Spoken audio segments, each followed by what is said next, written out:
খুলবে। Phone frame করার পরে হচ্ছে device and printer, device and প্রিন্টারে ক্লিক। এবার হচ্ছে আমার মেশিনটা হচ্ছে এই বড় মেশিনেও স্ক্যান করা যায়, কিন্তু আমি ছোট আমার মেইনটার নাম হচ্ছে ক্যানন Z2010। এটা সিলেক্ট করলে করার পরে পরে স্টার্ট স্ক্যান, স্টার্ট স্ক্যান চলে এসছে। এবার রেজুলেশন হচ্ছে এটা 300 রেজুলেশন হচ্ছে নর্মাল অ্যাভেলেবেল। ধরো তোমার একটা ফটো স্ক্যান করে বার করবে, তখন রেজুলেশনটা বাড়িয়ে নেবে। আগে প্রথমে প্রিভিউ করে নেবে। প্রিভিউ করলে কি হবে, তোমার ফটোটা কেমন আছে সেটা দেখাবে। দেখো এই এসছে, তোমার ফটোটা চলে এসছে। এটা এবার সিলেক্ট করে দিলে এরকম হবে না, এখান থেকে এই টিক মার্কে তুলে দেবে। দেওয়ার পরে এখান থেকে সিলেক্ট করে ছোট করে নেবে। এতটুকু আমার লাগবে, এতটুকু দরকার। যখন দেখবে ফটো হচ্ছে, ফটো যখন স্ক্যান করে নিয়ে 4টে 5টা 10টা বার করে নেয়, তখন এটা 500 কি 600 করে দেবে। তাছাড়া 300 অ্যাভেলেবেল, ঠিক আছে। তারপরে করার সময় এখান থেকে নিয়ে স্ক্যান করে নেবে।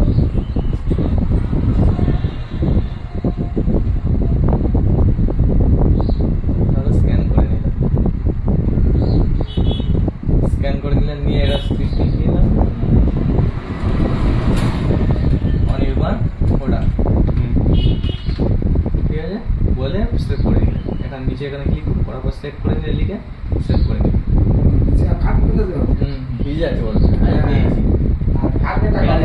এবারে ধরো তোমার এইটা এখানে উড়ে এসছে বলে দেখতে পাচ্ছ, তখন দেখতে পাচ্ছ না, উড়ে গেছে, দেখা যাচ্ছে না। এখানে সিলেক্ট করে নিলে এটা হচ্ছে এর মধ্যে হচ্ছে পিকচার ছেড়ে গেলে কি নামে সেভ করে দিলে, হ্যাঁ এই হচ্ছে তোমার নাম, ঠিক আছে। এখান থেকে এবারে এইটা হচ্ছে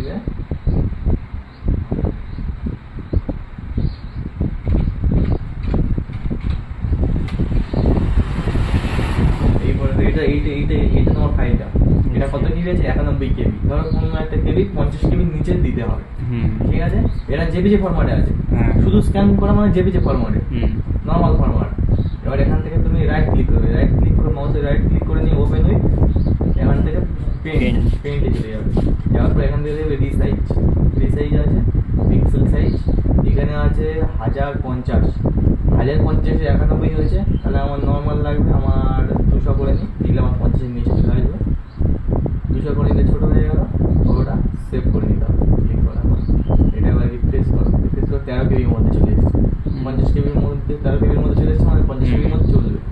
এবার ধরো এটা পিডিএফ করবো, এটা পিডিএফ করতে গেলে কী করতে হবে, প্রথমে সিলেক্ট, ফের ওপেন উইথ এই মাইক্রোসফট এজ আছে, এখানে সিলেক্ট করে নেবে মাইক্রোসফট এজ। এখানে সিলেক্ট করে নেওয়ার পরে এখান থেকে প্রিন্ট, ঠিক আছে, প্রিন্ট। এখান থেকে প্রিন্ট কিন্তু মেশিন দিয়েও বেড়ে যাবে। এখানে আমার এখানে মাইক্রোসফট প্রিন্ট টু পিডিএফ করে গেছিল, ওই জন্য এখান থেকে মেশিন সিলেক্ট করি, কিন্তু আমার মেশিন থেকে প্রিন্ট বেরিয়ে যাবে। কিন্তু মেশিন সিলেক্ট করবো না, এখান থেকে প্রিন্ট পিডিএফ সিলেক্ট করে নেব, ঠিক আছে। এখান থেকে এবার এইটা আছে, এটা এবার প্রিন্ট করবো বললে এখানে সেভের অপশানে চলে যাবে, অটোমেটিক সেভের অপশানে চলে যাবে। তুমি যদি এখানে আমার এই ফাইলটাতে সিলেক্ট হয়ে সেভ হয়ে যাচ্ছে, তুমি যদি বলতে আমি অন্য ফাইলে সিলেক্ট করবো, ধরো তোমার এইটা হচ্ছে তোমার ফাইল, তোমার নাম সেভ করা আছে, কাজের জন্য আলাদা একটা ফাইল করে রাখবে, তার মধ্যে ঢুকে যাবে। ধরো আমি ফাইলের জন্য সবসময় করে রেখেছি, এইটা ওপেন করে নিলাম, নেওয়ার পর এখানে সেভ করবে। ধরো কি লাগবে, অনির্বাণ ওটা এন্টার করে দিলে, দেওয়ার পরে তোমার সেভ হয়ে গেল। হয়ে যাওয়ার পর এখান থেকে তুমি এবার সেটা খুলতে হবে, সেটা খুলে রাখো। কোনো জায়গায় গেলে আপলোড করতে চাইছো, হ্যালো সিলেক্ট করে নেওয়ার পরে ধরো তুমি কোনো জায়গায় ফাইলটা আপলোড করবে, তখন এই পেজটা ওপেন হবে। হওয়ার পরে এখান থেকে ডেস্কটপে যাবে, ডেস্কটপে গিয়ে ধরো তুমি সেভ করে রেখেছি যেটাই খুশি, তোমার নামে হোক যেটাই খুশি সেভ করে রেখেছো, ডাইরেক্ট সার্চে চলে যাবে। সার্চে গিয়ে এই পিডিএফ ফরম্যাট হয়ে গেছে, পিডিএফ ফরম্যাটটা নিয়ে এবার যেখানে খুশি গিয়ে সিলেক্ট করে তুমি দিয়ে দিতে পারো। এটা এবার তোমার কেমন আছে সেটা দেখতে হলে ডবল ক্লিক করলে, করার পরে দেখতে পেলে কী অবস্থায় আছে, বড় করে দেখতে চাও,